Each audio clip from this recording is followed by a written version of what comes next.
আসসালামু আলাইকুম সবাইকে, আশা করি সবাই ভালো আছেন। আসলে আমি এই চ্যানেলে যে ভিডিওগুলি করি, এই ভিডিওগুলি হচ্ছে আমার বহুত বছর অভিজ্ঞতা, ফিটনেস অভিজ্ঞতা। আমি বিভিন্ন জিমে ট্রেনিং করাই, ওখান থেকে যে অভিজ্ঞতা এবং আমার নিজের জিমে আমি ক্লায়েন্টদের সাথে ওয়ার্কআউট করানোর সময়, তাদেরকে ট্রেনিং করানোর সময় যে ভুলগুলো আমি দেখি, ওইগুলি নিয়েই আমি আলাপ করি। তো আমি ভিডিও শুরু করার আগে সবাইকে আমি অনুরোধ করব, সবাই আপনারা আমার এই চ্যানেলকে সাবস্ক্রাইব করবেন, লাইক এবং শেয়ার করবেন। তো যে ভুলটা আমি দেখি সাধারণত যারা ট্রেনার সাপোর্ট নেন না, যারা মনে করেন ভালো জানেন, তারা ট্রেনার সাপোর্ট নেন না, তো তারা যেটা করেন সে ভুলটা নিয়ে কথা বলবো। সেটা হচ্ছে জিমে এসে তারা হঠাৎ করে এক্সারসাইজ শুরু করেন। আসলে প্রত্যেকটা জিনিসের কিন্তু শুরুটা করতে হয় কিন্তু একটা নির্দিষ্ট সিস্টেমে। আর যেহেতু এখানে ওয়ার্কআউট হচ্ছে একটা সায়েন্স, এখানে কিন্তু আপনার নির্দিষ্ট সিস্টেম মেনটেন করতে হবে।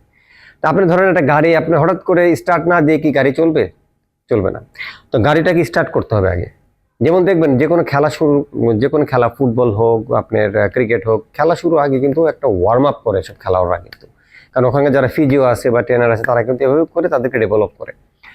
তো আমরা যেটা দেখি যে আপনারা এই ভুলটা করেন, তো আমি বলবো আপনারা জিমে এসে মিনিমাম 10 থেকে 15 মিনিট আপনি বডিটাকে স্ট্রেচ করবেন, সুন্দর করে স্ট্রেচিং করবেন। প্রথমে একটু ওয়ার্ম আপ করবেন, যেমন সাইকেল করলেন, ট্রেডমিল করলেন 5-6 মিনিট। এরপর আপনারা 5-7 মিনিট আপনি স্ট্রেচিং করবেন, ফুল বডি স্ট্রেচিং করবেন।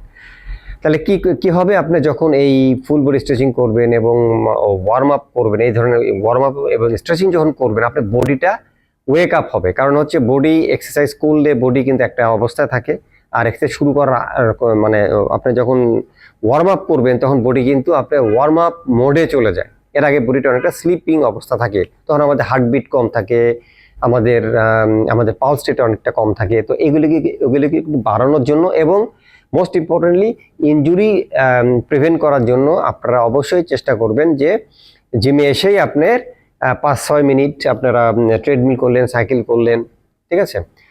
এরপর আপনার 5-7 মিনিট ফুল বডি স্ট্রেচিং করলেন। তো এই দুটো জিনিস করার পরে দেন আপনারা আপনার ওয়েট ট্রেনিং যেটা আপনার রুটিনে আছে ওটা শুরু করবেন।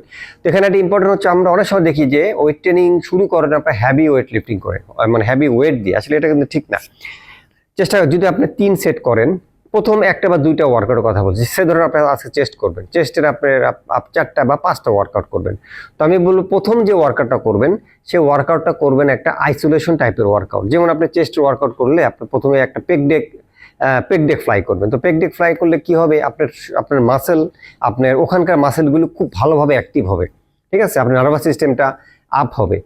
তো আইসোলেশন ওয়ার্কআউট করে দেন আপনার কম্পাউন্ড মুভমেন্টটা যাবেন, ঠিক আছে। মানে আপনি আগে আপনার ফ্লাই মুভমেন্ট একটা করবেন, চেষ্টের কথা বলছি, একটা ফ্লাই মুভমেন্ট করলেন।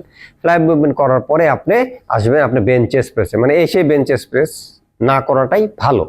তাহলে দেখবেন আপনি পেক ডেক ফ্লাই কিংবা ক্যাবল ফ্লাই কিংবা ডাম্বেল ফ্লাই যেটাই করেন না কেন, এটা করার পরে যখন আপনি কম্পাউন্ড মুভমেন্টে যাবেন, আপনি করতেও কিন্তু অনেক সুবিধা হবে, ঠিক আছে। তো আপনি যখন পেক ডেক ফ্লাই করবেন, আপনি 3 সেট করবেন। আমি বলবো 1 সেট আপনি ওয়ার্ম আপ সেট করবেন আগে। ফার্স্ট সেটে ওয়ার্ম আপ করবেন, অল্প ওয়েট নিয়ে 15 থেকে 20টা ওয়ার্ম আপ করবেন। করার পরে দেন 2টা বা 3টা আপনি ওয়ার্কিং সেট করবেন। সেখানে সেট বাই সেট আপনি ওয়েট বাড়াবেন। হঠাৎ করে আপনি ধরেন 20 কেজিতে করবেন না, বা হঠাৎ করে 30 কেজিতে করবেন, এতে কিন্তু আপনার মাসেলের উপর কিন্তু মারাত্মক চাপ পড়বে, এবং এটা হলে কিন্তু মাসেলের উপর আপনি ওখানে কিন্তু একটা ইনজুরি ডেভেলপ করতে পারে, এবং একটা ইনজুরি হলে কিন্তু আপনি মারাত্মক বিপদে পড়বেন, আপনার লাইফ টাইম সমস্যা হয়ে যাবে। এই জন্য আপনি স্মার্ট ওয়ার্কআউট করতে হবে। মানে এই প্রোটোকলগুলো, এই সায়েন্সগুলো আপনাকে মেনটেন করে যদি ওয়ার্কআউট করেন, সারা জীবন আপনি ব্যায়াম করতে পারবেন, সারা জীবন আপনি ওয়ার্কআউট করতে পারবেন। কারণ আমি অনেকে দেখেছি যারা অল্প বয়স তারা জিম করতে আসছে, এই ধরনের মারাত্মক ওয়ার্কআউট মানে ইনজুরি নিয়ে তারা মানে ফেস করতেছে। আপনি যে কোনো একজন আপনার যে কোনো ডাক্তারের কাছে যারা এই ধরনের ইয়ে করে, যেমন হাড়ের ডাক্তার যারা, হ্যাঁ, তাদের সাথে আপনি কথা বলেন, তারা কিন্তু আপনাকে বলবে হ্যাঁ আমি রেগুলার এই ধরনের কাস্টমার পাই যারা জিম থেকে আসে, হ্যাঁ, যারা জিম থেকে আসে, মানে এটা উল্টাপাল্টা ওয়ার্কআউট করে কোনো ধরনের মানে প্রস্তুতি না করে আপনি যুদ্ধে নেমে গেলে তো আপনার যা হবার তাই হবে। তো এই ছিল আজকের ভিডিও। যদি ভিডিওটা ভালো লাগে অবশ্যই আমি অনুরোধ করব আপনারা চ্যানেলটা সাবস্ক্রাইব করবেন, লাইক করবেন এবং শেয়ার করবেন। সবাই ভালো থাকবেন। আসসালামু আলাইকুম।